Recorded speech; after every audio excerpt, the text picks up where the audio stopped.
It says it's going out. I probably shouldn't be talking then. Okay.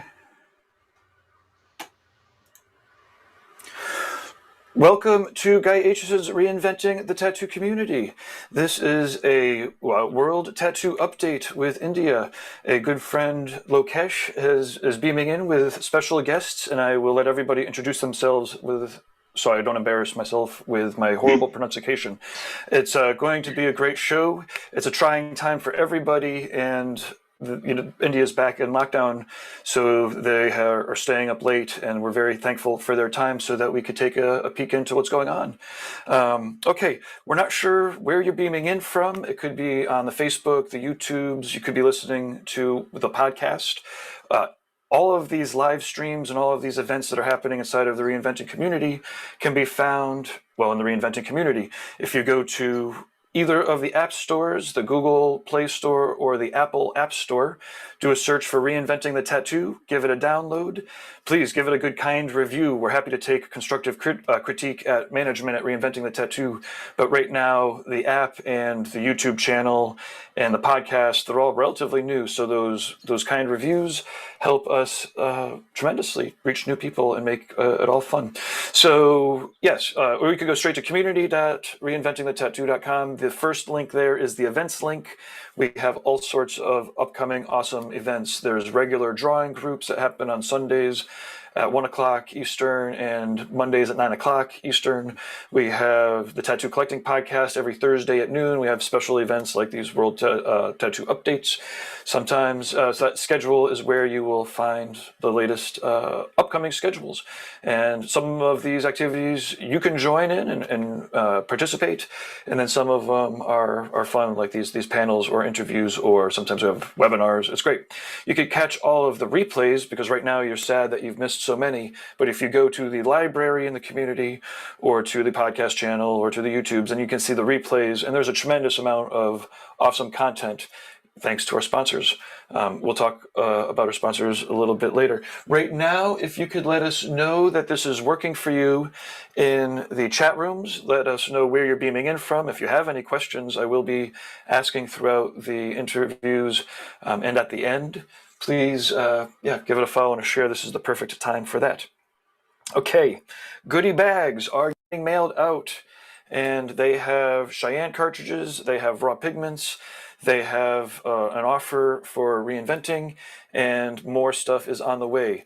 Check out reinventingthetattoo.com/equinox. You'll see a bit of what that'll get you. It's Android Jones doing visuals. Aja did a live soundtrack to it. If you go to reinventingthetattoo.com/equinox, you'll get the play page for this. Scroll down to the bottom of that play page, you get, again, awesome content, including an additional hour-and-a-half interview with a whole bunch of psychedelic artists, including Guy and a whole mess of David Heskin, a whole mess of great people. But at the bottom of it, you'll be able to fill out your address, a couple questions about when you started tattooing, and get these awesome goodie bags. It's, they're good little chunks of samples. Thank you very much, Cheyenne and Raw Pigments, for that. Upcoming professional development. We have the Reinventing the Tattoo subscribers every Monday night at 9 o'clock.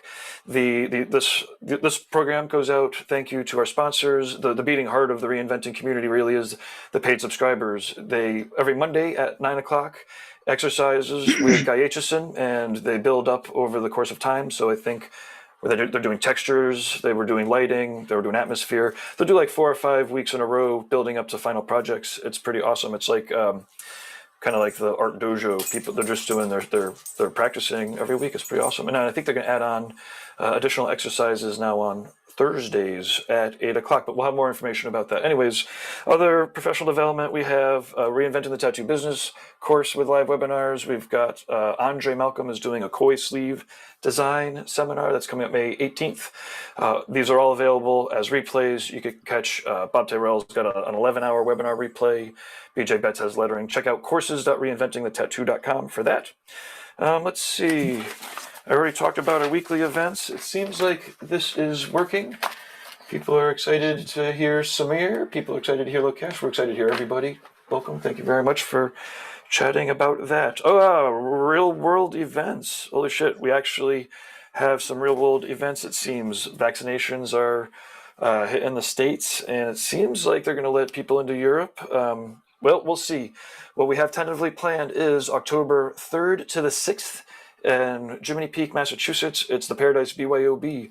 We don't really even know. Right now, we could get like 100 people per room. There'll be people sharing webcasts and webinars and such. We're putting it together. There's only 100 rooms in the whole resort. So you could rent a room and get there if you want to, and we could figure it all out when we get there, or as it opens up. October 3 to the 6th. I know that Bob's coming up. Bob Tyrell, Thea Duskin's going to come out. We have a whole good crew of people coming up to share. So that'll be interesting.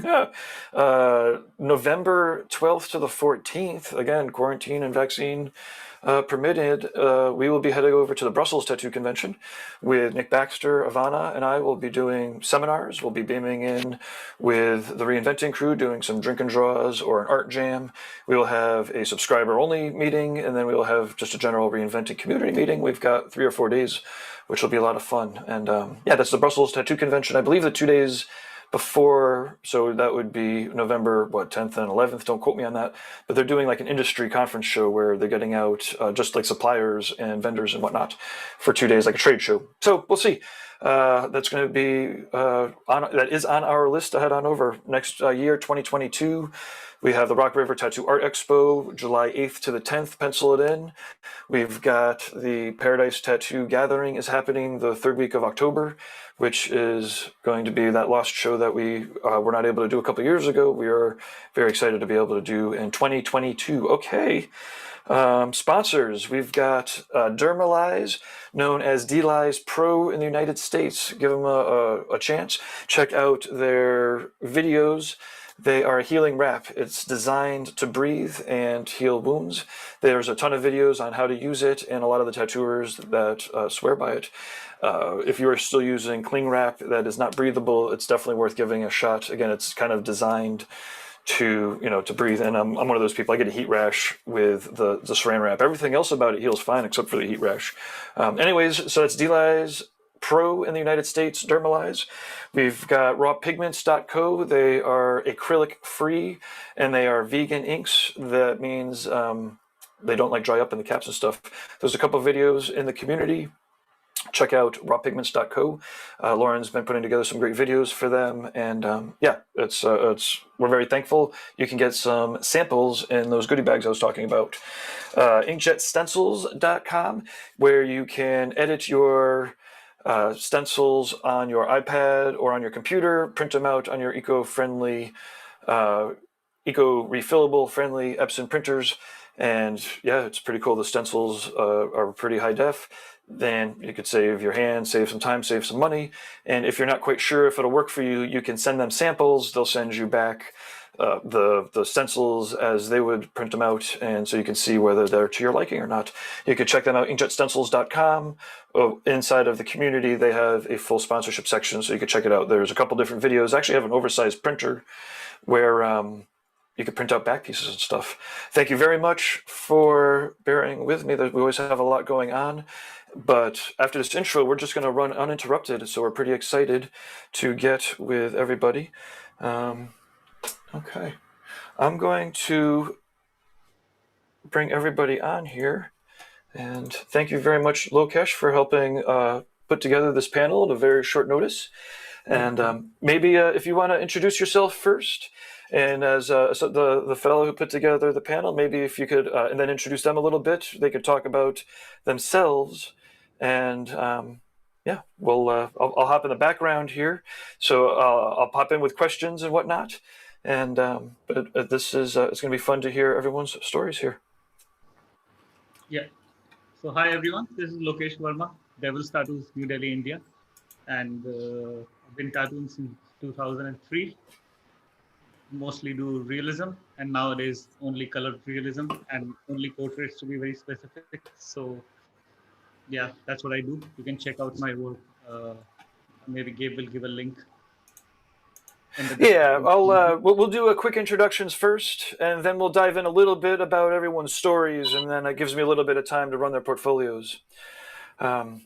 So who wants to go next? Sometimes we introduce people in an orderly manner, and sometimes we go anarchist style and let everybody jump in. Okay, so I'll jump in that case. So guys, hi, this is Namaste from India, and this is Samir Patange. And I've been tattooing since 2000. I started training in the year 1998, and 2 years post that, I started tattooing. So yeah, I run my studio in a called Crayons Tattoo Studio, which is located out of Mumbai. So I'll be glad if you guys check out our work and let us know how you like it. Next, over to you. I'm Shyamli. I live in Delhi and I've been working as a tattoo artist for about 10 years now. I trained under Lokesh. He's the one who mentored me, and I still work with him and with his studio. So that's pretty great. That's about it. Our studio. Yeah. Hi everyone. I'm Rishabh. I have a studio by the name Immortal Tattoos. I've been tattooing for about 11 years now. And you can find my work on Instagram, Facebook by the name Immortal Rishabh or Immortal Tattoos. Awesome. So I do have everyone's pictures lined up, and it seems it's pretty cool. Everyone's got a different style, or at least a unique signature. So maybe we'll start with Lokesh. If you want to let us know kind of how you approach reaching out to your perfect clientele, what kind of tattoos you like to do, and then as I show your tattoos in the background, maybe if you can make some comments on particular ones if you feel moved to. But here, let me fire up your tattoos here. Okay, I'm pretty sure you sent over the. I'm trying to make sure. I'm kind of shooting in the dark here. This is. Yeah, that's my. This is yours. Perfect. Okay, hold on. I'm going to start it off with you being spotlighted. Okay. Yeah, so as I told you that I mostly do realism and now colored realism and specifically colored portraits nowadays, and that's what I want to specialize in. That's because when I started tattooing in 2003, Bob Terrell was huge. He was probably one of the only guys doing portraits at that time in black and gray, but yeah, he was one of the guys who inspired me to do portraits, and Paul Booth was another inspiration for dark arts. I do some of the skulls and all these little dark art also. So these two are my biggest inspirations, and slowly I moved to color because at that time no one in India was doing colors. So I, jumped right into it and fell in love with it. The one challenge that we find in India is the skin tone varies from all shades of skin tones that you can find. So it's particularly challenging to be a tattoo artist doing only colored portraits in India. But then I try to overcome and try to find new ways to to do my art. And one trick that I found, which I would like to tell everyone, when you do colored portraits or realism in general, is that the biggest mistake I made in the first few years of my life is like I used to replicate whatever I used to see. But I think the biggest rule in realism is don't exactly do what you see. You need to exaggerate and bump up the contrast a little bit to suit the skin tone. And that's what I try to do.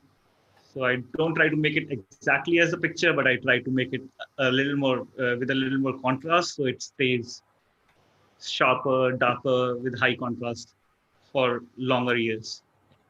And this one is on Shyamli, this Frida portrait I did. I think we did it in 2 sessions, total of approximately. First session was 6 to 7 hours. Second session was small 2 or 3 hours background. Yeah. So that's awesome. And are you completely booked out, or how do people go about getting a tattoo from you? Not booked out at all, actually, because I'm very specific in taking the tattoos that I want to do. So I barely do a tattoo a week. And most of the times I don't do nothing nowadays. Since I have a 5-year-old, so I like to spend time with my family as much as I can. First few years of my life, I slogged my ass and worked. non-stop hours till late night. So I'm slowing down a little bit and taking very particular projects, like something like this colored sleeve that you see, comic book sleeve. This is another thing that I like to do.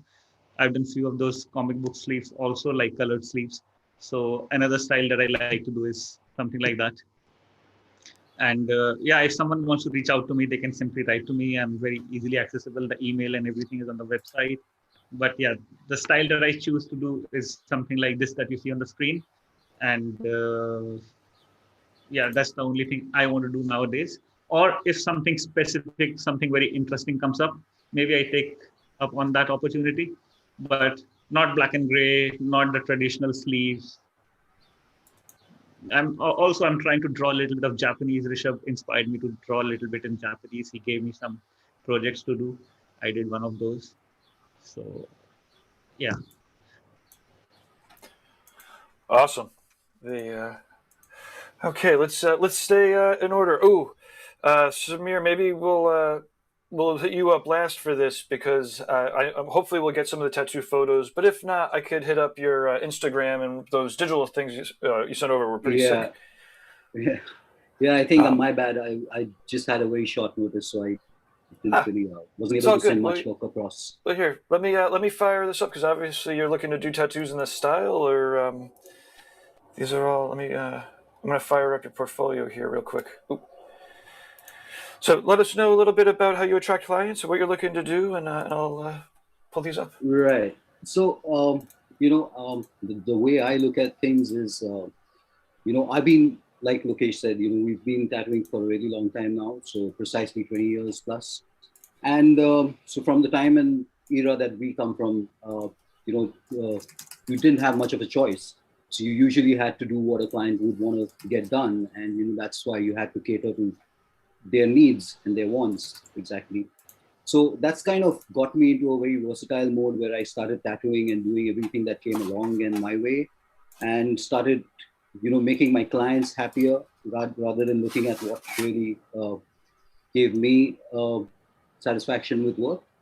But as years passed by and my skills got honed a little bit more, I started experimenting a lot more. And yes, I did a lot of realism in the initial days, because realism, as for a lot of people and artists in India, is the shiz, is what makes you an artist and stuff like that. So that's what I started doing as well. I started doing a lot of realism, and post which I started, experimenting with a lot of, because of the fact that I was a lot more versatile, I started experimenting with a lot of, styles, different styles put together.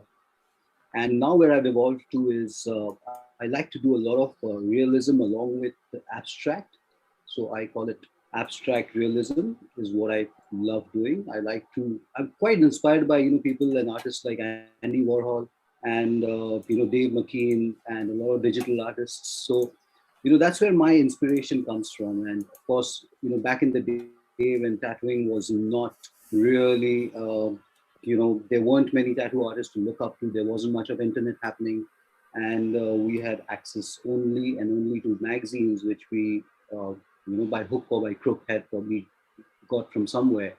We used to, I kind of had a chance to have glimpse of, Anil Gupta's work and Paul Booth's work. And that's where I said, okay, that's where I want to be. That's the kind of work I want to do. And that's how I started pushing my boundaries, my personal boundaries. And so that's already been done as a tattoo on a girl at the studio. And yeah, you guys should check that out.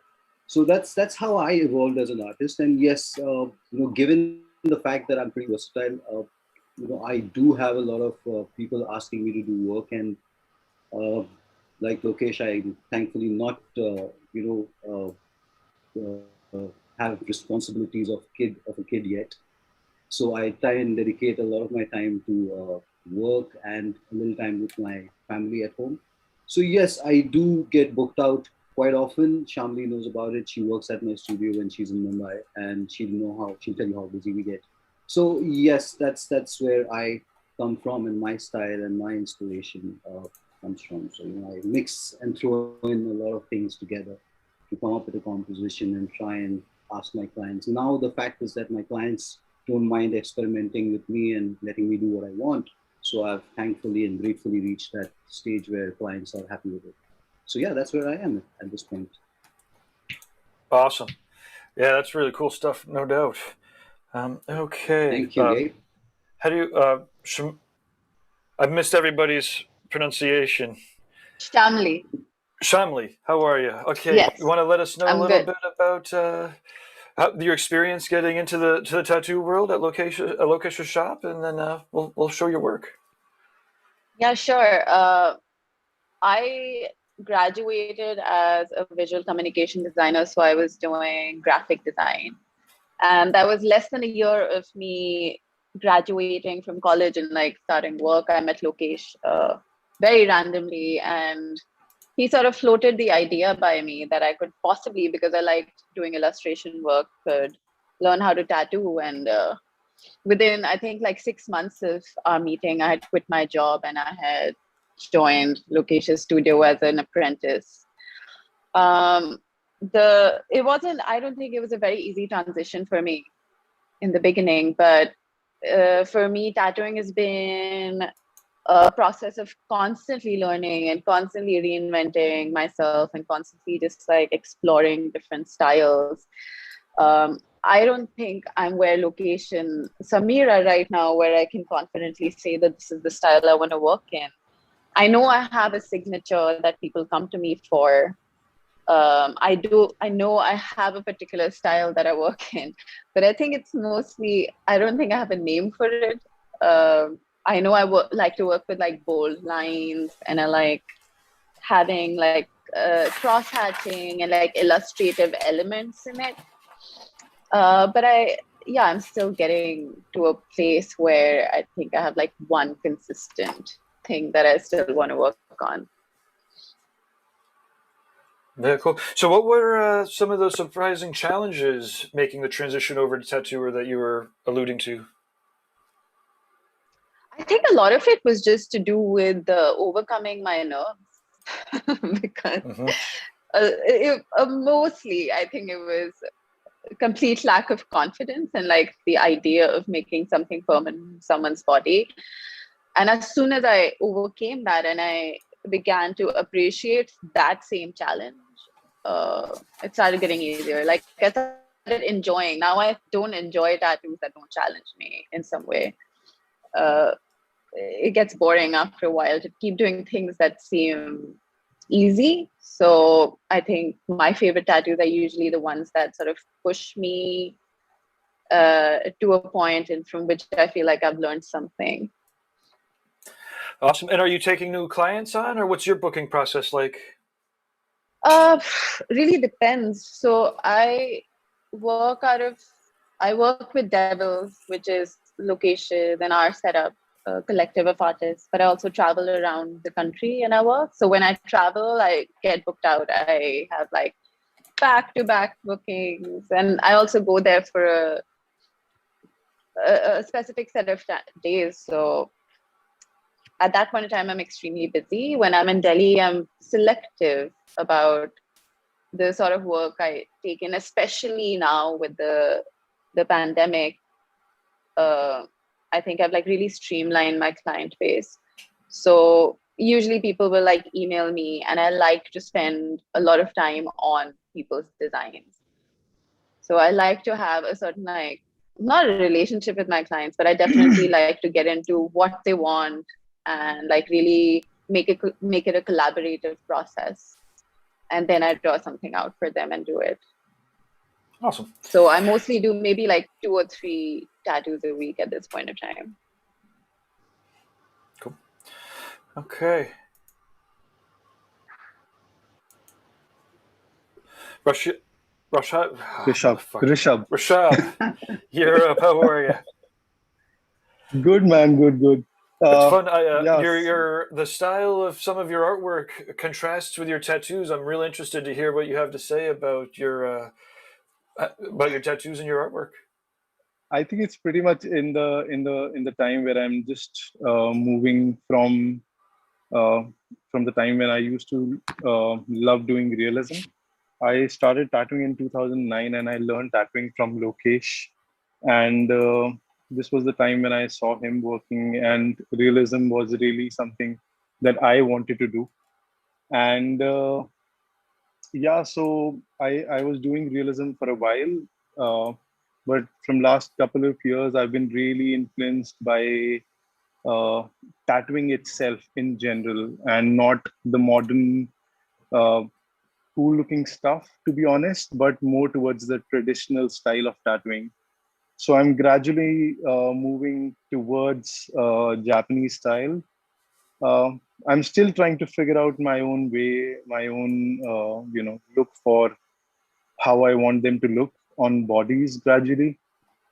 And now I'm getting, initially it was a bit difficult because I come up from a city which is where like we were the first tattoo studio, in the city. So we were, we literally have educated our clients towards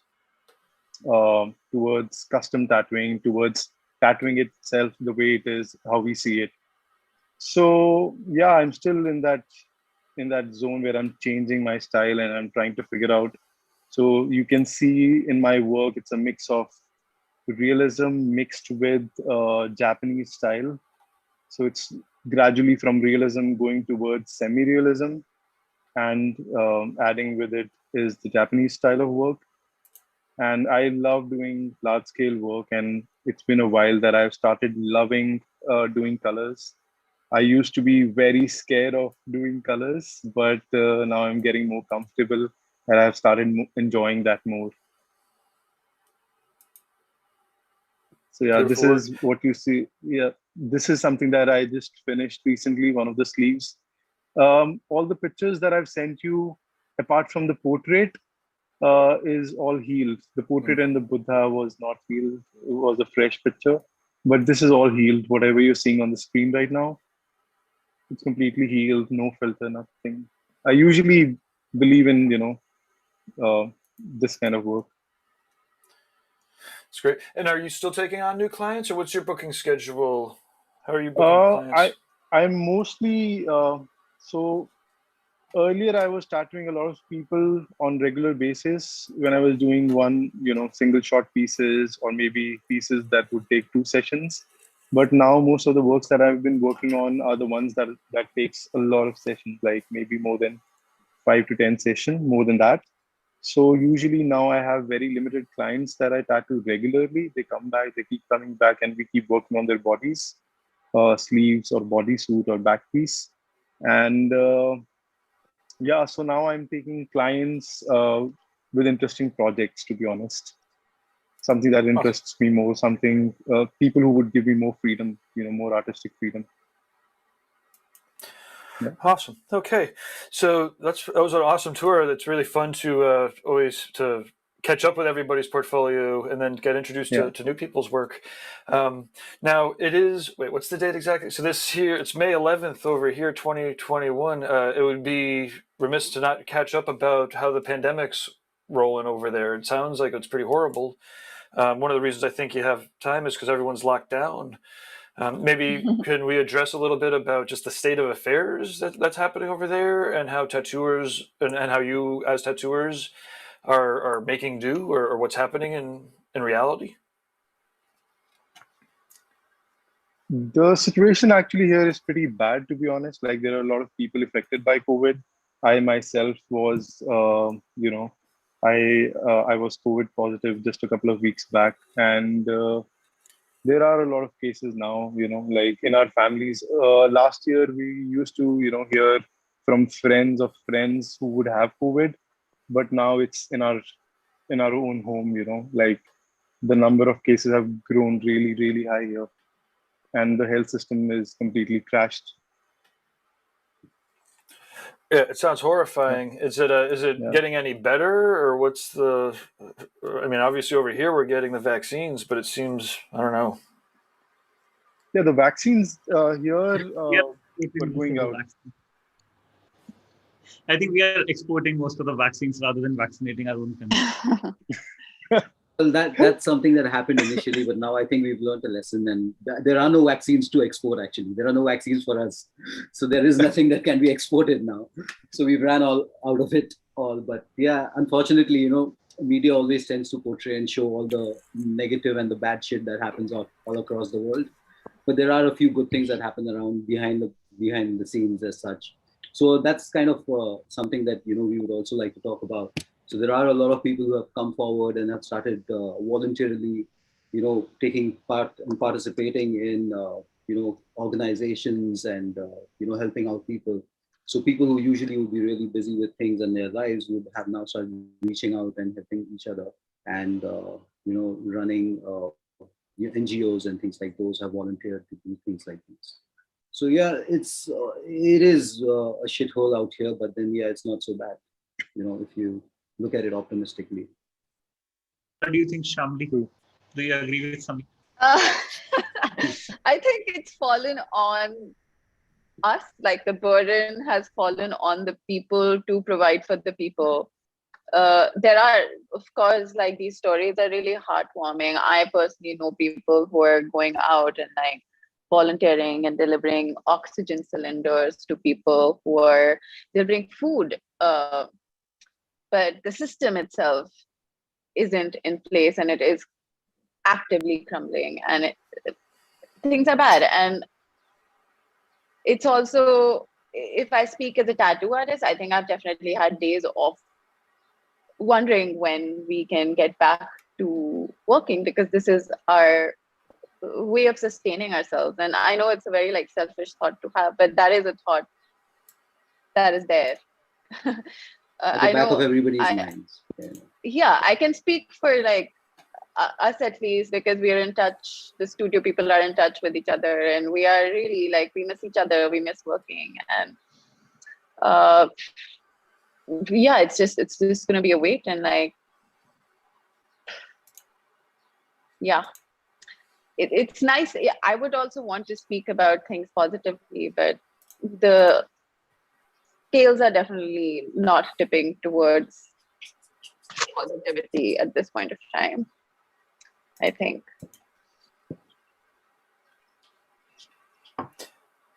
Yes, Rishabh, what's your take on it? Mm-hmm. What's your experience? Me? Yes, somebody. Yeah. See, the thing is, this year also and last year as well. I was going to the studio when there was not complete lockdown, but the migrant workers, a lot of people work in Delhi, Mumbai, and big cities. They were going back to their hometown. So I saw a family, and I was driving down the road. I saw this family with few ton bags, daily wage laborers who earn maybe $2 a day. So I tried to stop my car and try to help these guys. And as soon as I stopped my car by the side of the road, and I tried to give them some money, I saw, there are few more people standing ahead of them and few more. And then I realized that there's a queue of maybe 200-300 people.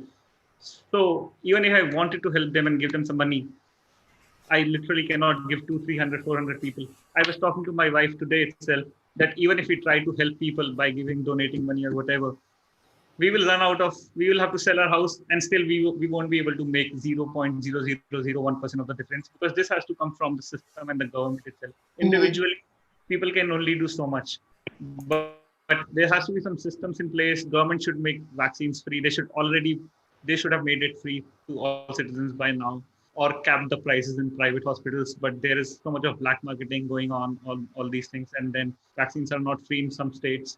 There's so much going on. Oxygens, people are dying just because they did not have oxygen cylinders. If they had oxygen cylinders, they would have survived. But thousands of people, and due to I saw some reports that the numbers have been grossly undermined. If they say 4,000, actual numbers can be 40,000 deaths or something like that. So 10 times more, or at least 5 times more. We all know that.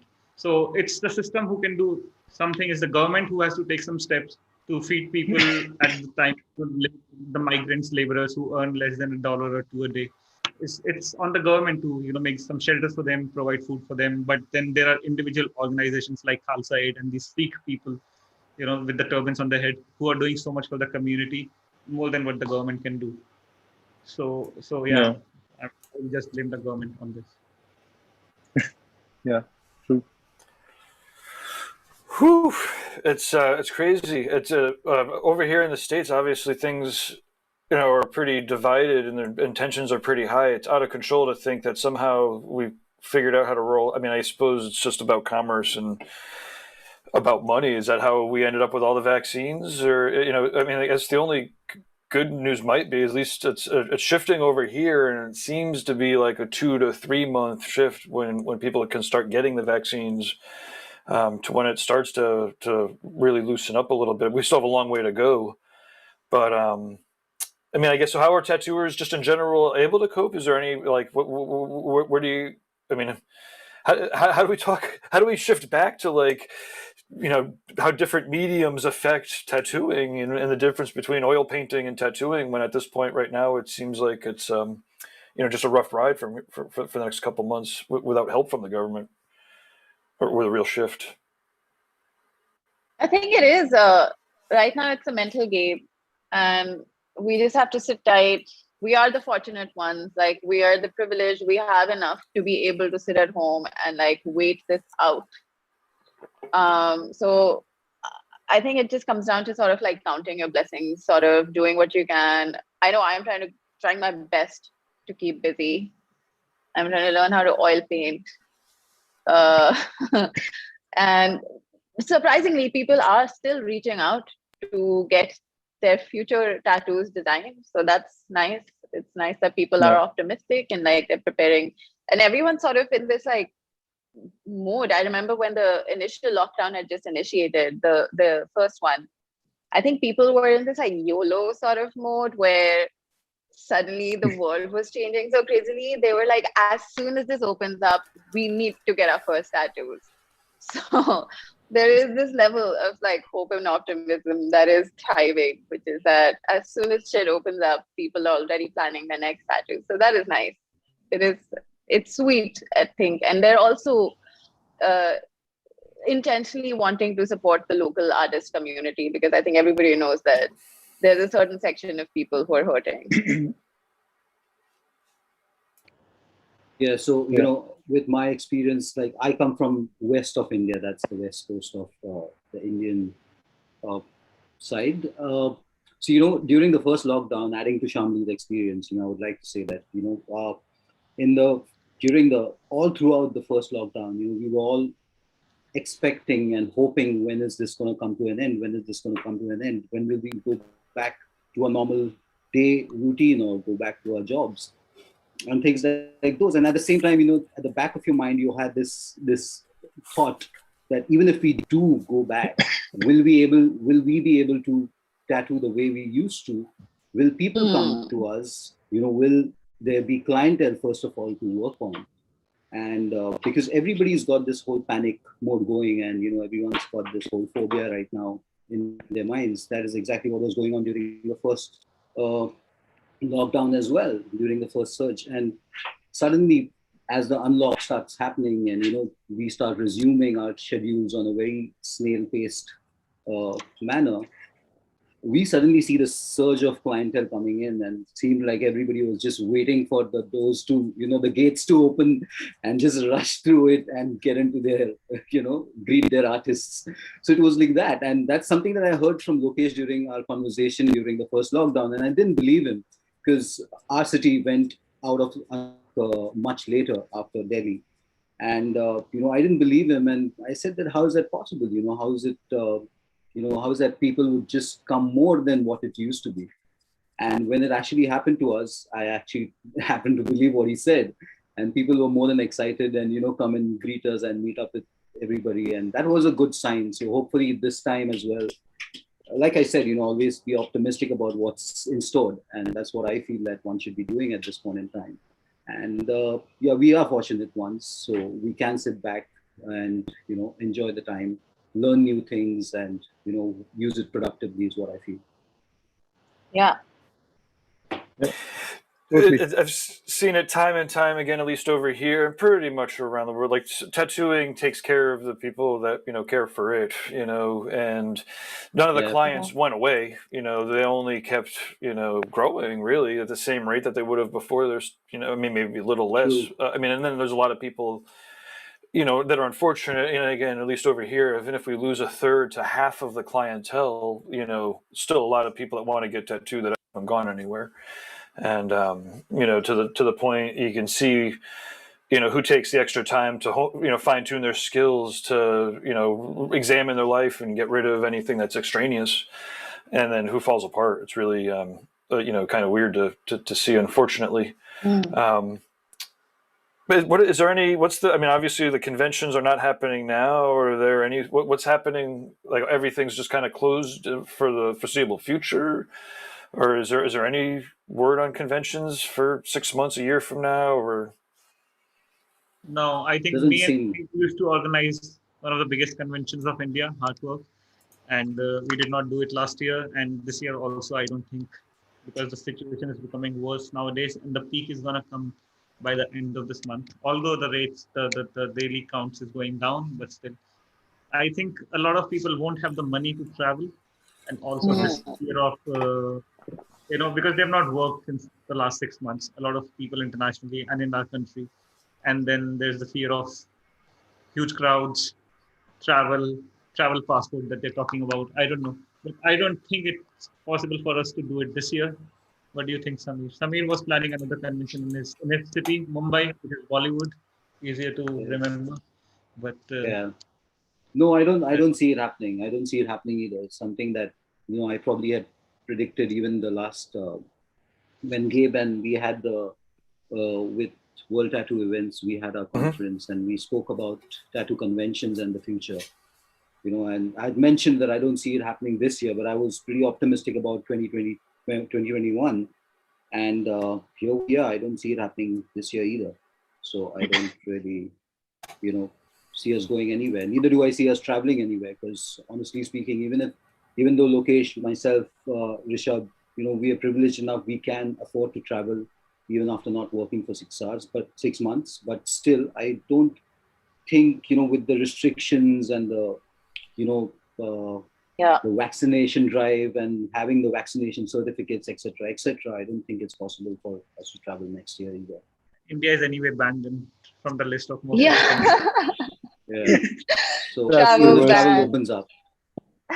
Yeah. I was actually really slightly jealous and also surprised when you were like Gabe, you were talking about the conventions in your initial introduction before the show. Is that you mentioned it's going to happen in 2022? So you're hoping that conventions and all normalize by the time?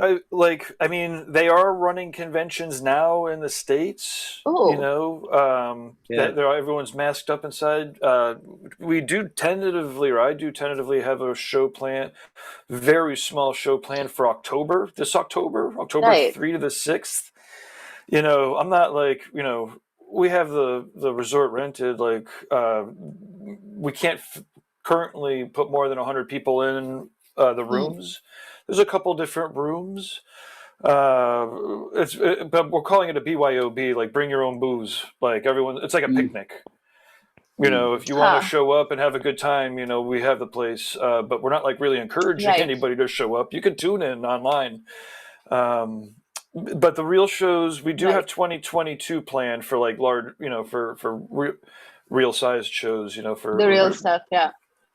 And we'll see. We're the vaccinations and whatnot. Again, at this point, at least, it feels like most people who want to get them have been able to get them, and they're still pushing through to try to get everyone to get to the herd immunity.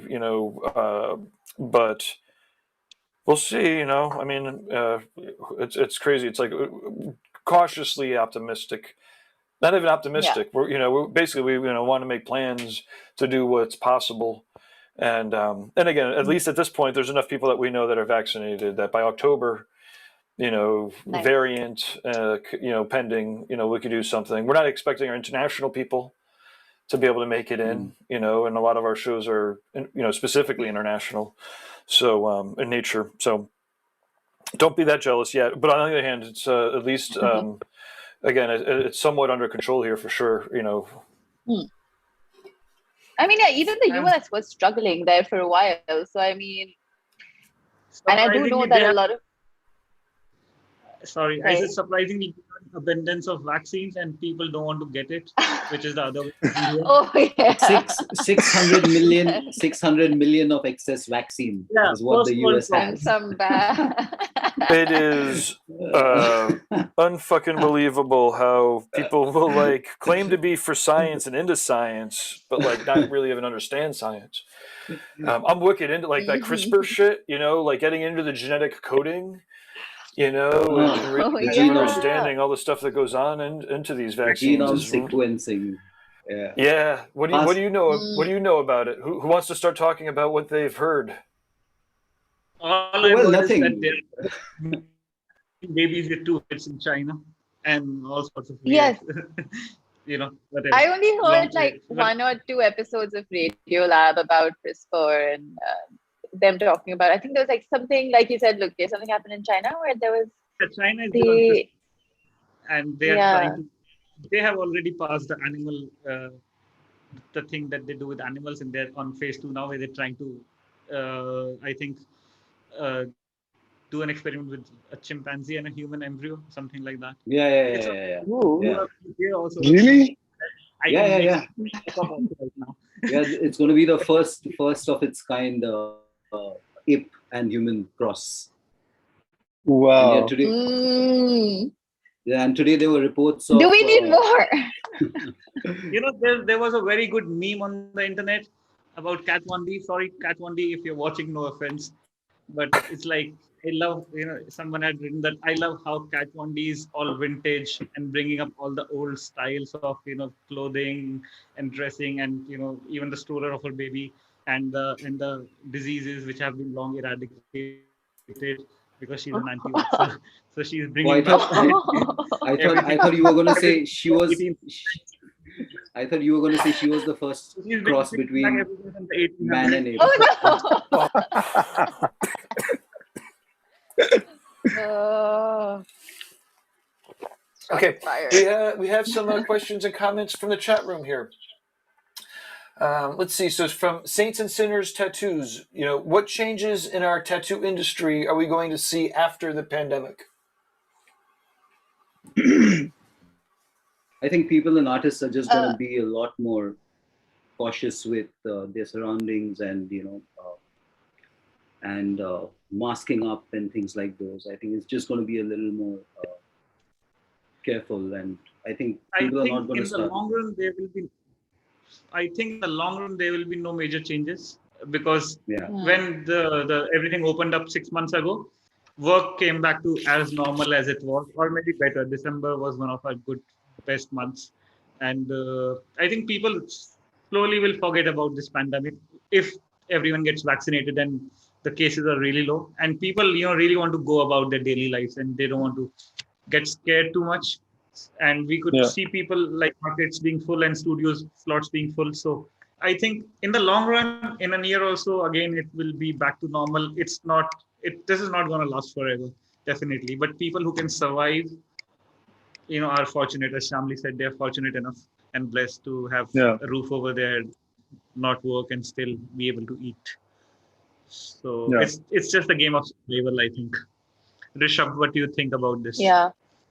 Yeah, it's just gonna take some time, and like even now when we were after the lockdown was lifted, the first lockdown was lifted, we had so much of work, like there were so many people, and I really thought like it wouldn't be the same anymore, but it was even better. It was even better, and even now when we were about to go under a lockdown, this lockdown, we had people calling on the last day that please book us in for, we want to, before the lockdown happens, we want to get a tattoo done. So there are people who love getting tattoos, and there are a lot of first timers who want to get tattooed. So for them, it's important. Yeah, definitely there's a difference when people call and ask, like if you're taking all the precautions. So like people who are coming into the studio, they are a bit more cautious about hygiene, but rest part, I think everything is pretty cool. Yeah, I take the positivity from Samir in this case. Like, definitely, it'll bounce back. So don't need to worry. Just hang on in there. Yeah, and I think that's what happened. That's what happened a few months back as well. As soon as the unlock started happening, you could see that people don't want to think about it. people were all set to forget about Yeah. what's happened and what's happening around them, and they just wanted to move on with life and get on with things. And Yeah. at the most they would What mask they- up and they would ask the artists to do the same and things like those. And that's about it. Yeah, nothing really major changes as such had happened, and we didn't see those happening. So I guess Apple over a had period the of time, quarter of their life. people are just going to move on. People are just buying And I don't- $1,000 iPhones. So I don't think Yeah, it matters to them. absolutely. I think also because Really? Sorry. I think because tattoo studios already, there are spaces where hygiene is given a lot of importance. From my knowledge of the few people that I know who run the various studios, the studios ran incident free. They weren't spots like in the months that we were running. There wasn't anybody who fell sick because most people were wearing their masks. People were in and out. There was a lot of everything was sanitized after use. So I think as long as the basic hygiene measures are taken, tattoo studios are going to return to functioning normally. Yeah. And I think a lot of times what happens is like when we are in our regular life, we are going to the studio, working, traveling.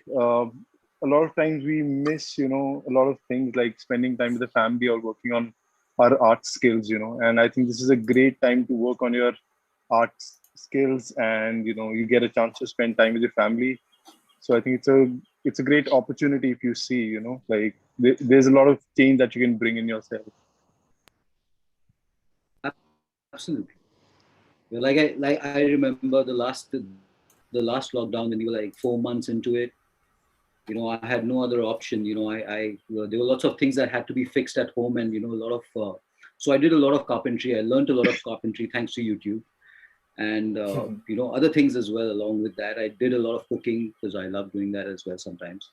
So yeah, that's what I keep telling people. These are times when you have been gifted this time, because we usually don't get so much free time, and try and utilize it to learn something more. Try and utilize it to hone your skills a lot better, and you probably don't know what you might be capable of.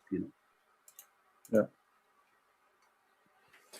Cool. Okay, we have another question here from Surinith Sivam.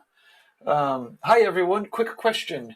Do you think tattoo artists will have to work in full PPE suits on for a few years at least? Or what kind of protections do you think might persist? Nah. I don't. Not at all. I mean, no, I don't think so. Like I said, I think as long as you're at least in the coming year or so, if we do open up, I think what will be essential will be the double masking and the gloves, which we already wear. I don't think a full hazmat suit is necessary or practical, even in this. And there are other ways of taking precautions. I think once the vaccinations are rolled out as planned, and if people are responsible and communicative about how they're feeling in terms of physically, I don't think there'll be necessity for us to sit in full PPE kits. No, I don't think that's happening. I would want to see Paul Booth getting into a PPE kit. One, because it's all white. Two, because it's not his size. But I don't think so. I don't think I don't mind it if they start making it in black. I don't mind wearing a PPE kit and start doing it. You can use a garbage bag. Huh? You can use a garbage bag till Garbage. black garbage bag. Absolutely. Yeah, I don't think it's practical. Wear it on my head. So, Okay. Let's see. So we've got a ton of people are saying hello. Let's see. Deepak's. Oh, I can't.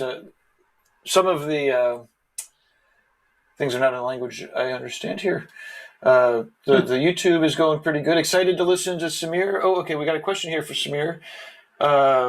Oh, what was your one of your most memorable? Well, I guess we could go around for this one. What are some Yeah. of your most memorable tattoos? Maybe due to the nature of the subject matter or the transformation of the client. Right. Let's talk about positive tattoo client stories. Right. So, with honestly, if I could start, um, I love all the people who come in. I feel it's the people who make you what you are today, and it's the clients that let you do the things that you do. So, according to me, there honestly aren't any memorable. I love all the tattoos, and there are lots of memorable ones. Honestly speaking, I can't just pull out one and say that this was a memorable one. But yes, I remember the most stupid one that I did for sure, and that stands out. And so I had this 11-year-old kid who was forced to get a tattoo done by his uncle, and I was forced along with the kid to do the tattoo for him. And it was probably one of the most absurd thing you could probably have thought of, as I wouldn't expect an adult, full-grown man also to get something like that done. And what the uncle forces me was like, the uncle actually pinned him down and made him sit there while the kid was crying, and made me tattoo, you know, Jai Shri Hanuman on him along with the ape. You've seen the monkey god, right, Gabe? So the monkey god, yeah. So he made me write Jai Shri Hanuman on the monkey, and the silhouette of the monkey god on him, on his shoulder. And the kid was crying all throughout the tattoo, and I was like, oh my god, what the fuck am I doing here? And the uncle was like, don't worry, you go ahead, do your job. And I'm like, okay, fine. So I couldn't, a job which would have obviously taken me much lesser time took me fourfolds of that time. And at the end of it, the kid was in tears. I was in tears as well, but then I couldn't show them. At So least that is what happened. But then, yes, I looked at it as a potential cover-up job, for future when the kid grows up. So I was happy to do it at the same time. Oh So, my goodness. yeah, so that was one of the Wow. jobs that I remember that stands out, to be very honest. That's memorable. Exactly. Who's following that one up? So yeah, Not me. over and out. nothing can do that. Yeah, Huh? I think this round is over. You won it. There's nothing I can say. No, trust me, that was the weirdest one I've had till date. How do you? But you knew this kid was 11. Yeah, but he had a guardian with him, right? So that's the policy. You have a guardian with you. We don't mind tattooing people under the age of 18. I guess. And International people should know that in Crazy. India there are no tattoo laws. International people. Yeah, should know there is no standard. yeah, so but then at least some studios do take care of it. Like, our studio is very strict about 18 and above. So is Lokesh's. But over here, I knew the family, I knew the uncle, I knew the father, and I spoke to the father before I did the tattoo. And the father said that let the uncle decide. So I was like more than happy to, oblige. There are a lot So of that is how it religious. was. Just to give a little bit of clarification to give about this story, there are a lot of religious reasons. Sorry, And, Lokesh. due to Lokesh. yeah. You, if you could restart it, it sounds like we probably really want to hear this, and you were a little choppy. No, I said there are, just to give an explanation to Samir's tattoo the story he told us right now, there are a lot of religious reasons due to which people get tattoos. Like if some astrologer or some saint priest will tell them that your kid will die if he does not have this tattoo, or you get his ear pierced or nose pierced, people get that done. So there are a lot of superstitions behind tattoos. Yeah, that's still crazy. Absolutely. I could all of a sudden like that. Yeah, for an international audience, that's insane. Although on the other hand, bikers did crazy shit with tattoos here too growing up. But yeah, 11 years old. That's wicked fucking young. That's crazy. Yeah. That's future cover-up. It's definitely a future cover-up. Okay, let's see here. Patrick Pawwa says, you guys are delivering more than anyone expected. Hello, best tattoo artists of India. Okay. Does anybody have? Okay. So what's the? Oh yeah, what's the weirdest tattoo? Yeah, it sounds like that's the weirdest tattoo. No, we're not going there anymore. So how about this? Maybe for a round of collectors, right? So earlier we were talking a little bit about tattooing colors on darker skin. It would be awesome if we could talk a little bit about just the realities of it, what's possible. There's a lot of myths that go around, and that might be a good solid question to kind of, obviously, everyone here has a significant amount of experience. So if we could, if you could maybe let us know a little bit about the reality of that, that might be a good question to kind of wrap up with. Okay, so contrary to the myth that is in the market or in the industry, as Paul Booth also told me, because Paul Booth has worked in a convention and in our shop a lot of times, he also said the same thing, that Indian skin takes white very well, because we don't have extremely pale white skin. Because if you do white on extremely white skin, it won't show. But we have that some skins are like exactly the right tone, where the white still pops out. Like Paul Booth said, one of the best whites that he has seen is on Indian skin. So keeping that in mind, if you approach a realistic tattoo, you have to, of course, judge the skin tone. If someone is really dark, then I have to, we cannot perform miracles and cannot do a colored portrait on them. Then I tell them to move to black and gray. Otherwise, Indian skin tone, you have to bump up the contrast, as I told you. If you try to do extreme, light skin tones on a brown skin, after some time, the skin's gonna, right when you see a fresh tattoo, the tattoo is on top of the skin, on the top layer. But when it heals, the tattoo goes under and there's a layer of skin over it. So the skin tones that you have done will be covered by your actual skin tone, and the tones that you have done won't show, light pinks or light skin color. So you have to bump up the contrast, leave extreme highlights, and and you have to just do experiment on every tattoo. Every tattoo is different here. Every colored portrait you have to approach differently according to the skin tone.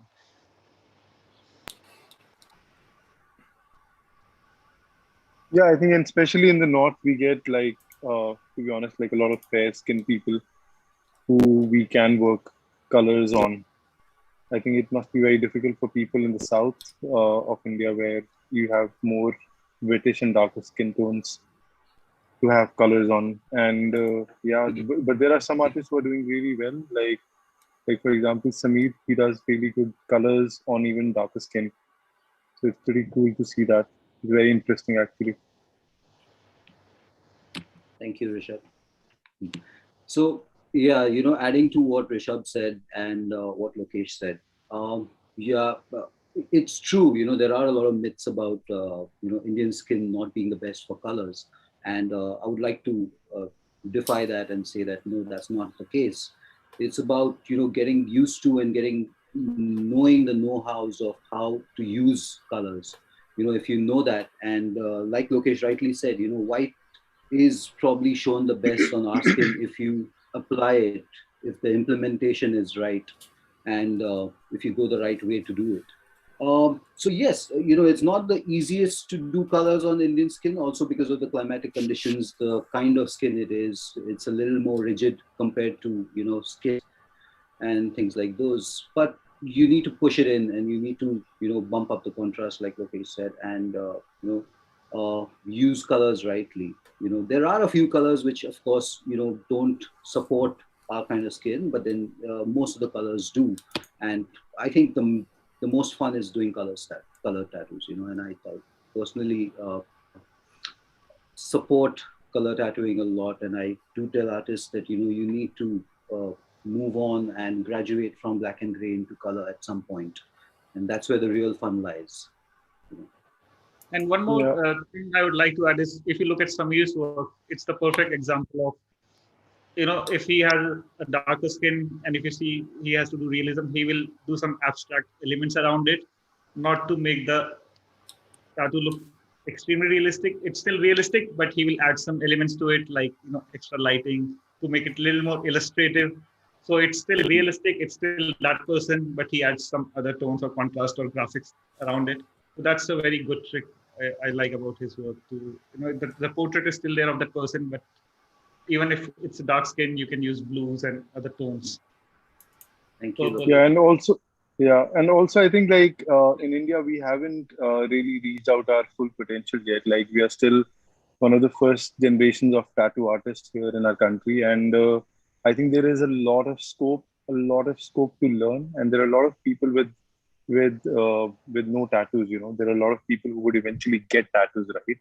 So there's so much to learn and so much to experiment on, and gradually now is the time where people have started coming back, like especially our regular clients who have started trusting us, and they let us experiment, and they give us a chance to do things that we haven't done in the past. And especially in India, we don't have really like a lot of reference to look at how tattoos would really look after like 30 years or 40 years of time, because in India, tattooing is pretty like new, like 20 years or 15 years, sort of like that, where, and, and maybe from last 10 years, or maybe not even that, actually 7 or 6 years, or like that time when people have started experiment with tattoos, and people have started giving artists a little freedom. Before that, I think people were just going for basic tribal stuff and the common tattoos, but nowadays they're letting artists do some artistic work, and there's a lot of scope to improve for all of us. The first 10 years, we were just writing names. Yeah. Definitely. Yeah. Like nowadays, people who are learning tattooing, they get to do interesting works as soon as they start working, like me, like myself, I had to, like, for so many years, I was trying to convince my clients to let me do different style of work and not just do the basic stuff. I remember the Chinese had invaded the tattoo industry as well, because there was one point where everybody wanted to get a Chinese symbol on their arm and things like those. And, there was one whole era of people wanting to get phase where people wanted to get kanji Chinese stuff done, and we were like, oh my god, yeah, like you said, the first 10 years were names. I also remember like encountering clients who would want to get a Chinese symbol and they didn't care whether or not what they were getting was the correct thing. They were like, who cares? Who's going to read them? It just looks Chinese. So there was a lot of that as well. Absolutely. And I think like when it comes to color tattoos, I know Samir talked about how like skin here, you do have to take into consideration the type of skin. I've been really surprised while working with color on brown skin. Sometimes it's like butter. I think once you figure out, like, I think there's like certain rules to putting color on like wheatish or darker skin tones, as long as there's enough black around, like some bold outlines or like darker elements. You can also put really pale colors on the Indian skin tone and it pops. I recently did this yellow submarine tattoo, which has like blocks of pale yellow and like slightly darker yellow, and I was so nervous about doing these colors on him, because I was like, I don't know if the distinction between the two yellows will show. And I wish I had sent you the heal pictures as well, because the colors healed. And I think it has to do with the fact that there's enough, like there's a chunky black outline there. There's complementary colors present. Doesn't hurt that he's also like not very dark, but yeah, I was really happy with the way the yellows turned out here. So yeah, there's a few things you keep in mind, and I think as long as you keep them in mind, you can work with colors and the Indian skin tone. And another thing I think is like giving it space to breathe. I think I don't really enjoy doing like small, tiny tattoos anymore, but especially with colors, the more room you give it on our skin, the better it looks, and the more solid it looks for a longer period of time. Cool. Yeah, but then we've got then there are some clients like Kinshuk who would come and say that I don't want even a speck of black in my tattoo, and I want only colors, and not a speck of skin should show either. It's all got to be colors. And then you are wondering, how Yeah. do you bump up the colors? How do you do this? That's a tricky one. Yeah. Yeah. So Lokesh and I have a common client, and he's the kinds who would not want to have even little bit of black in it. The And we comic have to books push really hard. and the pinup girl bag that Sameer. It's the same client. He travels to Mumbai and Delhi. We are fortunate enough to have clients like those. Yeah, And yeah, he wants us to go full blown color, and he gives us full freedom to work. So those kind of clients, then we absolutely. can pull off something really good. If the clients gives the artist some a lot of freedom actually is required. Cool. Okay, so it looks like I think we have time for one more question. This is in from the YouTube channel. Kusha Kalara says or asks, "What's your says? Oh no, these are two questions. Sorry. Okay, what's your take on women getting bodysuits here in India, considering tattoos are still taboo and gender based? And then, how does the Indian tattoo industry see this change in the future?" I will I take don't this know. question. Let a male take it first. No. Yeah, No, to be very honest, I don't care how the industry looks at it. I look at it as it's very hot. I would say that, oh man, that's gorgeous. That yeah, would be but one. I think I really think that women getting large scale work is very empowering. Like so Absolutely. this lady who asked the question is my client, and I did a sleeve which Gabe shared also here on the screen, and she is somebody who looks, like we talk about how we can change the mentality of people around us to get more more tattoos which are large scale, especially women, because most of the women they have to take a lot of times like permission, or maybe ask for from their family if they could get a tattoo. And when women get large scale work, it's really empowering. They feel like they own, it's their own body, and they can take the charge and they can do what they want to do with it. Absolutely. Yeah, I'm really glad Rishabh brought up those points. I'm dying to see more women get bigger and bigger pieces. There's an Instagram aesthetic that has taken over India, which is like really tiny, pretty, delicate pieces. And enough. I think there is like a lot of stigma to overcome, even though tattoos are getting more and more popular in the metropolitan cities in India. There is still like a small section which is acceptable. Like there are certain sort of tattoos that are acceptable, which are like the smaller, more delicate pieces. And I think we really need to like push to break through that. Yeah, but I think don't you agree, Shamli, that, sorry to cut you there, but don't you agree that it usually starts small? Like people would get smaller tattoos done initially. Gradually, it's the artist's job to introduce them to what tattooing is and Sure, what it could I be. completely agree. Yeah, I completely yeah, agree. I think it is our responsibility to slowly like educate our clients and like nudge them, not like forcibly push them, nudge them towards getting bigger pieces. And I have had like some success in that area. I definitely have like more and more women coming to me with like requests for bigger pieces. We do have a long way to go. I can't wait to see more women on the streets with like sleeves and like full body yeah, pieces. yeah. I Like think that will be really, Sonam, really cool. Sonam, Yeah. Yeah. Yeah. Cool. Sonam is one of Well, the there few clients. are. What was that, Lokesh? Sorry, this girl I was talking about, Sonam, one of our regular clients. Whenever Paul Booth or Stephen Negura here, she's getting full sleeves and full legs from them, and really, really dark art style. She's got a couple of portraits from me and some other pieces. Her complete stomach. Like she's one of the, I would say, biggest tattoo collectors of India, a female one, and we need more clients like her. And like Rishabh did this sleeve, and this lady who gave her sleeve to Rishabh and did a complete trust.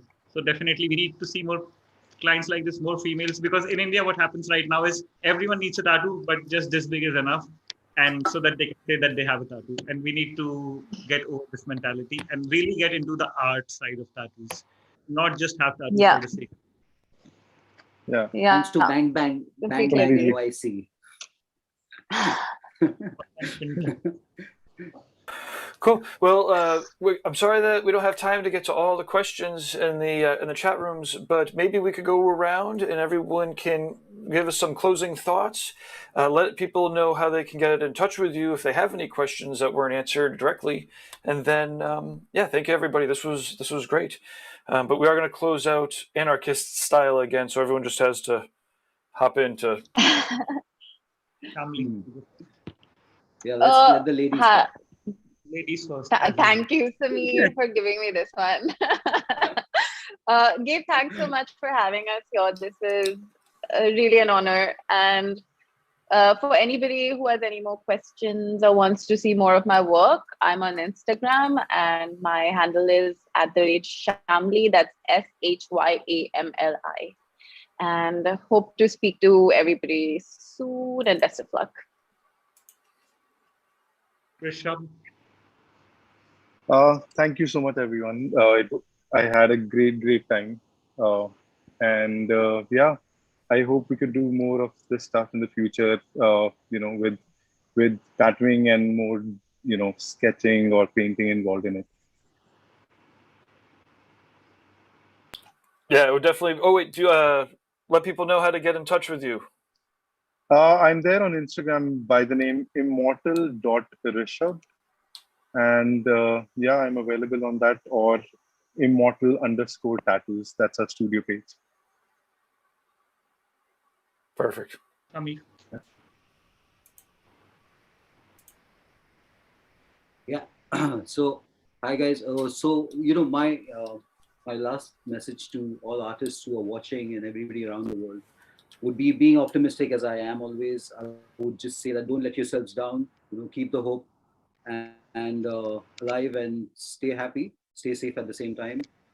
If you guys have any questions, you guys can always reach us in inbox me directly, or you can throw in your questions on either any of my posts on Instagram. I go by the name and the handle called Sameer, SAMER .Patange, PATANGE. You can reach me on Instagram as well as on Facebook and ask your questions. And stay positive, stay safe, and take care of everybody around you. That's what I would say. Yeah. Thanks. Over and out. Team of Reinventing the Tattoos. And if anyone wants to reach out to me, it's Devil's Tattoos Lokesh, one word. It's too long. Just search for Devil's Tattoos, Devil with a Z and tattoo again with a Z, because I was 18 at that time. So forget. But yeah, Devil's Tattoos with the Devil's Z. So Devil's Tattoo. That's the studios page. Reach out to the studio page, and everyone's work is there in the studio. We have 15 artists. You can see everyone's work and like to us if you want to. Thanks a lot, everyone. And I hope we do it again with a live sketching session or something like that. Yeah, thanks, Gabe. Yeah. Thanks, Gabe, and everybody around. Thanks, Rishabh. Thanks, Shyamli. Thanks, Lokesh. Thank you, everybody. Thank you. Thanks, Awesome. It was great. Yeah, this was Thank very you so fun. much. Yeah, we should definitely set one up so that we have a theme. People could be drawing. It seems like everyone that was in the chat room, a lot of artists there. So if they were all drawing along, that would be a lot of fun. I don't mind staying up late next time either. If I know that it's late for everybody here, but in any event, thank you very much. This was a World Tattoo update from India, and thank you, Guy, for making Reinventing the Tattoo happen, and to all the sponsors that we talked about in the beginning. And now's the time when everyone waves and does